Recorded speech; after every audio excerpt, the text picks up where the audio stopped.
Ir štai peršokom į kitą dieną. Vis dar žinome su Splite. Tiesiog apsistojau tose apartamentuose, apie kuriuos kalbėjau vakar. Ir šiandien atvykau su autobusu į centrą. Gal truko kokį 10 minučių su autobusu ir atvažiavau. Ties pasakė, šeimininkas man leido įsinešti dviratį į vidų, bet sako, užsivieną sąlygą, kad rytoj jo neišsiveši. Dabar apie Splitą. Splitas yra garsus, aišku, jis yra didžiausias Kroatijos miestas, kuris randasi prie Viduržemio jūros. Jis yra gana pramoninis miestas, bet jis yra visam pasauliu garsus tom, kad jis turi gana specifinį senamiestį. Jis yra įsikūręs grinai buvusiuose imperatoriaus kaip rūmuose ar rezidencijoje, nes čia imperatorius pasidarė savo rezidenciją, savo pensijai, gan tokia didelė teritorija.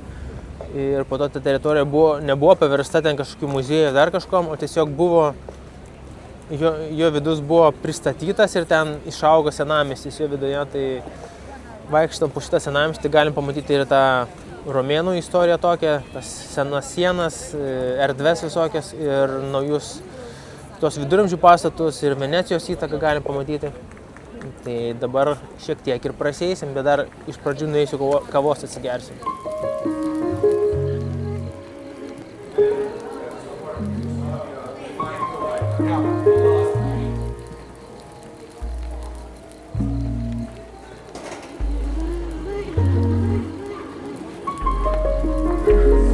Čia užėjau į tokią atokią vietelę, visai ramučią ir galiu pasimėgauti savo kavą. Kaip nežinau, kaip būčiau vakar buvęs gėręs, iš tikrųjų atrodo, toks kaip pachmielas atrodo. Aš kaip minėjau, kai neminu, tą dieną būna tokia, jinai atrodo, organizmas visiškai atsijungia, jisai tokia poliusiai būsnai būna. Ir nesupranta turbūt, kas vyksta, kodėl čia toks atrodo, toks ar pavargęs, ar kas atrodo, tokio jėgų nėra. Bet kai minėjai, atrodo, viskas tvarkoja. Bet Splito miestas tikrai, esat Kroatijai, Splito miestą tikrai nereikėtų praleisti. Ir aišku, patarčiau atvažiuoti anksti ryte, kai nėra labai daug žmonių, kai nėra daug turistų. Tikrai įspūdingas miestas. Tu išgers kavos, gal geresnės nuotaikos įsijungsiu. Anksčiau aš manydavau, kad manęs ta kava visiškai neveikia. Iki tol, kol pradėjau važiuoti šitą kelionę su dviračiu, nes dabar atsigėriau kavos kaip naujas žmogus. Dabar akis prasimerkę galime prasieiti per tą miestą, senamiestį. Kaip aš jau minėjau, šitas miestas yra labai specifinis, nes jisai yra įsikūręs buvusiuose imperatoriaus rūmuose arba rezidencijoje. Ta rezidencija užėmė gan nemažą plotą. Tai kai imperatorius mirė, aplinkiniai gyventojai tiesiog persikėlė gyventi jo rezidenciją ir jis pradėjo statyti savo namus, visokius bažnyčias, tiesti gatves ir visą tą rezidenciją apstatė. Neapstatė, o tiesiog visą vidų pristatė, galim sakyti taip. Ir dabar prasieikime šiek tiek. Yra ir tokios siauros gatvytės, va. Vos vienas žmogus pratalpa.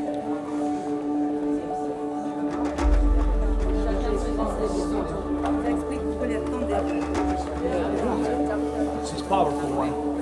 That one will kill him.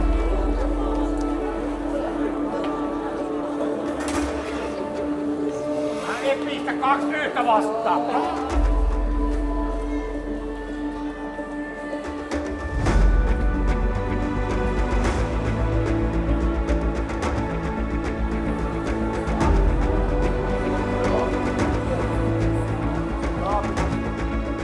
Taigi už manęs matote Domnijaus katedrą ir įdomu tai, kad čia iš pat pradžių buvo to imperatoriaus mauzoliejais apačioj ir po to, tas imperatorius buvo, kaip sakant, kovojo prieš krikščionybę.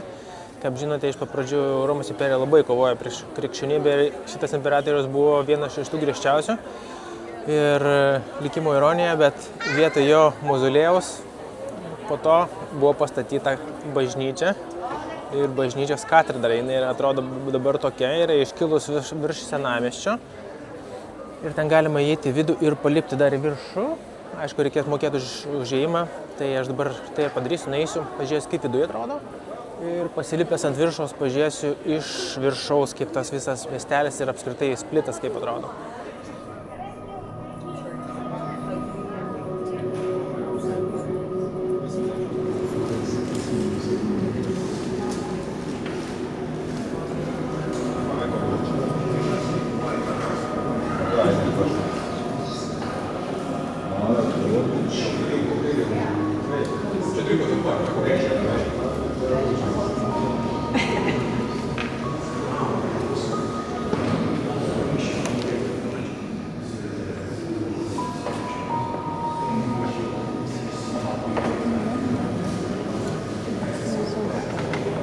Va, kas laukia manęs, tokie laiptukai, bet tokie status.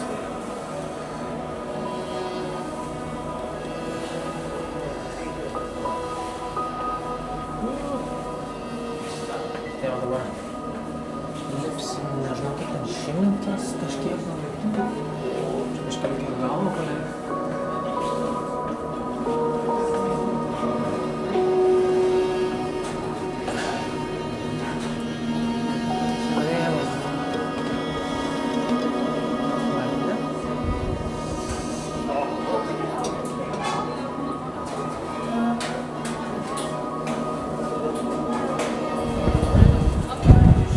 Viršaus biškuką vėjuota.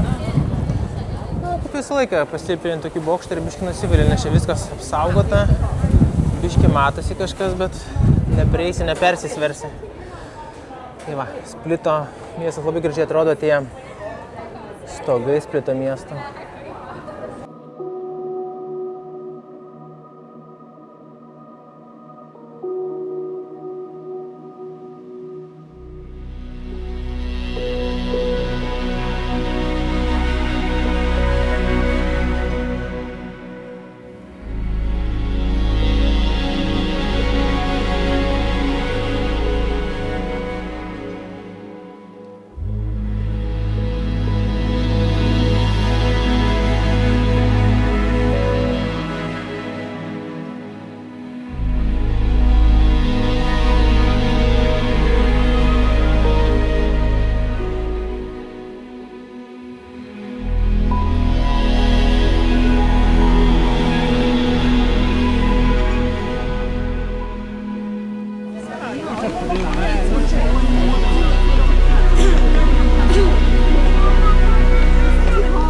Na, gal užteks man tų pasivaikščiojimų po šitą senamiestį. Miestas gražus, tikrai viskas gražu, viskas gerai. Ar verta buvo lipti į tą bokštą ir mokėti 13 eurų? Nu, jeigu dabar reikėtų iš naujo mokėti, tai nemokėčiau, nes visą laiką pasigaunam tą kabliuką. Visi eina, reikia ir man eiti, bet kai pasilipi nieko nesimatėte. Tik tai vėjo gauni biškuką ir viskas. Manau, kad miestas labiau matysis gal iš šono, tai aš nueisiu dabar iki tos tokios panoramos, biškuką ant kalnių, kur reikia palipti. Ir ten atsivers labiau Splitas, bent jau man taip sakė šitas būtų savininkas.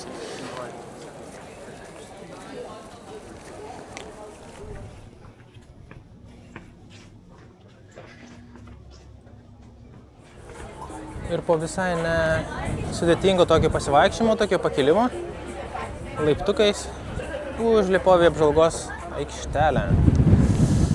Štai matosi Splitas, bet aš tikėjausi šiek tiek gal tokio, negražesnio vaizdo, bet be medžių. Nes į medžių tikrai viską užtojom. Nėra tokio visiškai panoraminio miesto vaizdo. Bet faina, čia yra kavinė, restoranas. Visai nebloga vietikė. Ir labai lengva buvo čia užeiti, čia nežinau kiek čia tų metrų. Maksimum 50 gal pakilimo. Ir miestas kaip ant delno.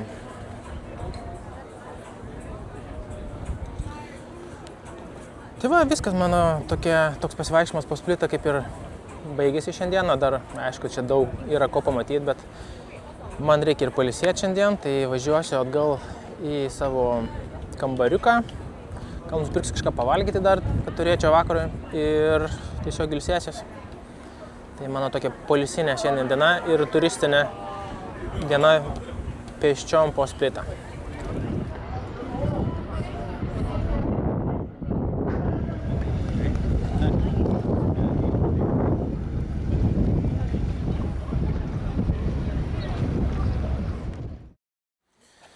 Labą dieną, ar labas rytas, turbūt labą dieną reikia sakyti. Vėl aš ruošiuosi į kelią. Vėl nefilmavau viduje, tenai nieko tame, čia ne viešbutis, čia kaip toks kambarys buvo. Nes, nenorėjau aš ten, privati yra teritorija, vis tiek.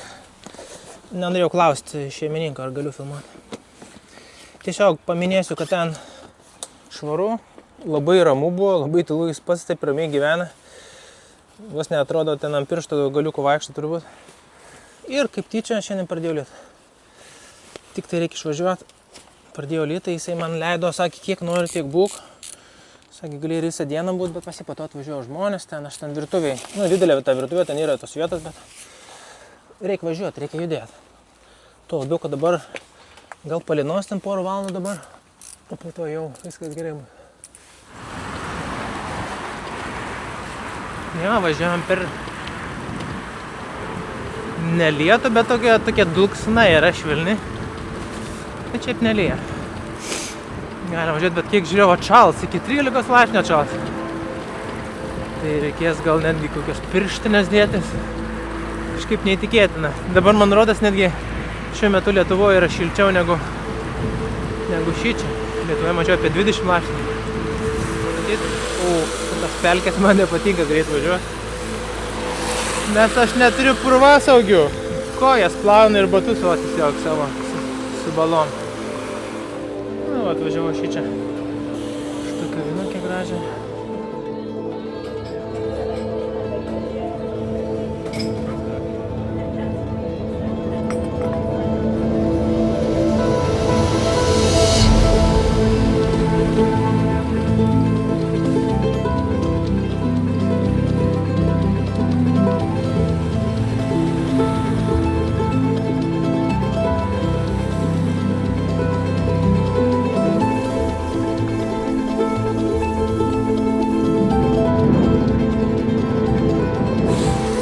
Žiūrėkite į priekį, kur aš važiuoju.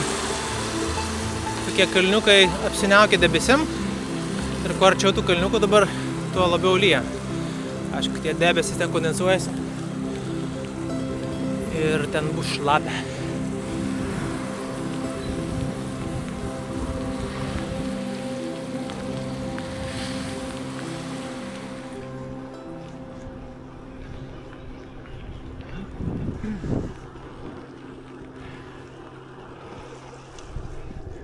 Viskas užmyniam ant pirmojo kalniuko. Ten matote dar vienas kalniukas su tokiu dideliu debesiu. Man kažkaip jį reikės per šoną pažiūrėti, nežinau kaip ten gausis, bet tikrai per viršūnę netesu.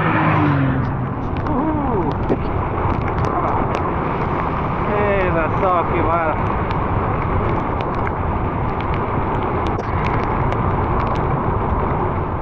Grinai į Norvegiją atvažiavau. Kažkokį Norvegijos kampelį. Ir vaizdai panašus ir oras. Norvegiška.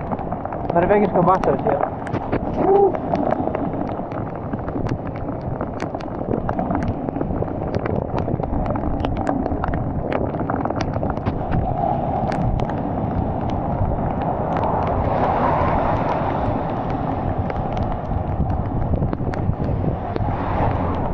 Nusileido nuo kalno ir nebelėja, kaip ir visada buvo. Kokie vaizdai, žiūrėkite.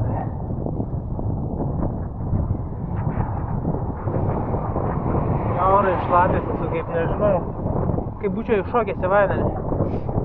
Bet tas miestukas koks čia fainas.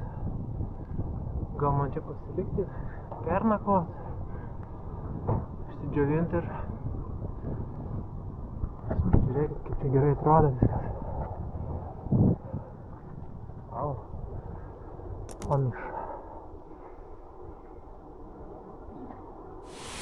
Tai va visas peršalo kaip koks šuniukas. Ant tiek buvo šalta leistis, nes tu tiesiog leidęs nejudi. Dar buvau sušilęs, pakilęs į kalną. Ir toks buvo lietus tada. Dušas, ten buvo tikrai dušas. Visas kiauras šlapis esu. Tai buvo net tokia mintis man iš viso čia dabar tame miestelį apsistoti, nes jisai labai gražus yra. Tik pažiūrėjau, dabar 2 valandas nelis, už 2 valandų vėl tipo lis. Čia negali žinot, nes visos viršūnės juodais debesim apsiniaukiusios. Tai čia gali vėl, kada nori užėti, bet dabar iš karto vėl pakilimas bus, tai to pakilimo metu tikrai, aš sušilsiu, nebus man tikrai šalta. Tai manau, kad reikia varėti.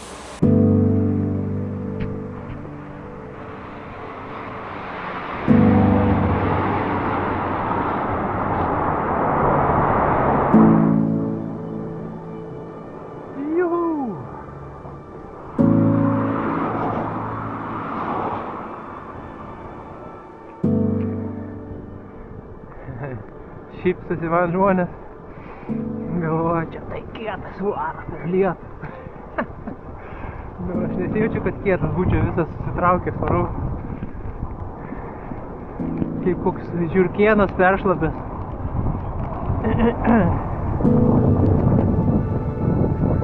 Vėl varo per lietų.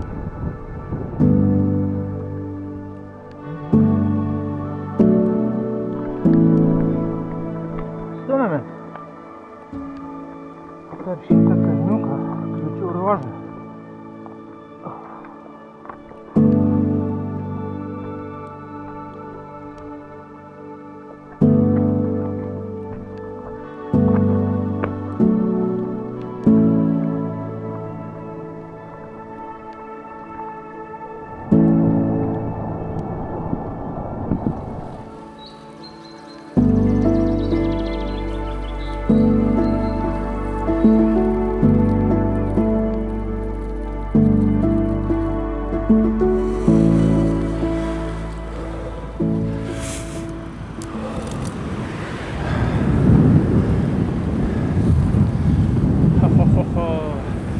Ten apačioje matosi serpentinas, kuriuo varysiu aš. Ten irgi kelias buvo palei šlaitą, bet manęs tenai nevedė per ten. Turbūt buvo labai jau tunelių daug, ten irgi gali būti.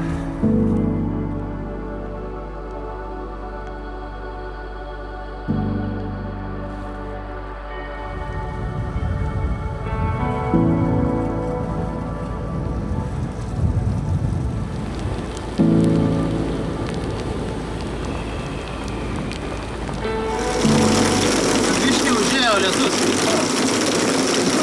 Tikiuosi, kad čia ilgai nevirta.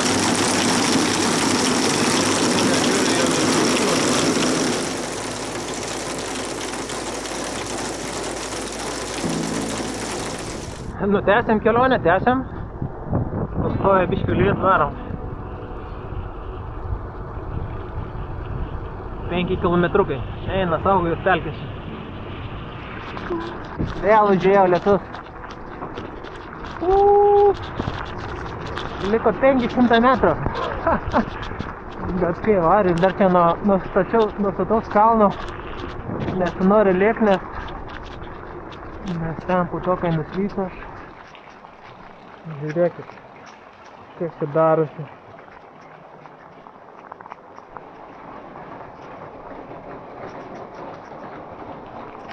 Šalta. Čia bus man prie baro. Ne jo. Tikiuosi nesitikinsiu jie man. Gali būt, kad čia bus muzikėlė man iki pat paryčių. Bet bus puižiai skaičiuoti čia.